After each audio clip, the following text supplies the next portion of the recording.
বাবা তো বাবাই, যত বয়সী হোক মনে হয় বাবা আরও থাকুক। আপনারা সবাই যারা শুভানুধ্যায়ী আছেন, বাবার এতদিন আমার 2.5 মাসের একটা জার্নি ছিল বাবাকে নিয়ে।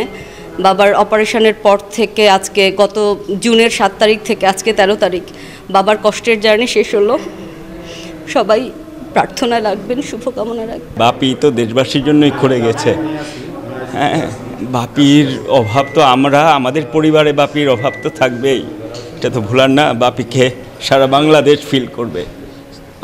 বাপি চলে গেলেন, শেষের দিনগুলো উনি খুব কষ্ট করে গেছেন, এটাই আমার দুঃখ। উনি মোটামুটি বেশ জটিলতা নিয়ে ভর্তি হয়েছিলেন।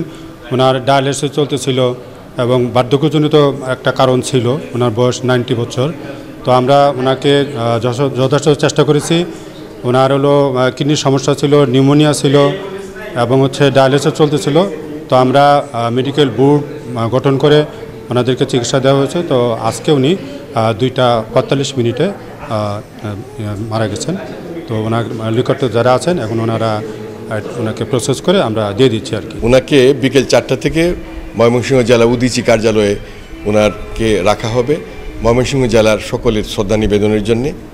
এরপর ওনার মরদেহ নেত্রকোনায় নিয়ে যাওয়া হবে, সেখানে ওনার বাসায় নিয়ে যাওয়া হবে। ওইখানকার যারা আছেন যাতে তারা ওইখানে শ্রদ্ধা নিবেদন করতে পারেন তার জন্য সুযোগ দেওয়া হবে। এর পরবর্তীতে নেত্রকোনায় নেত্রকোনা শ্মশানে ওনাকে দাহ করা হবে এবং শেষকৃত্য অনুষ্ঠান ওই নেত্রকোনাতেই সেইখানেই সম্পন্ন করা হবে।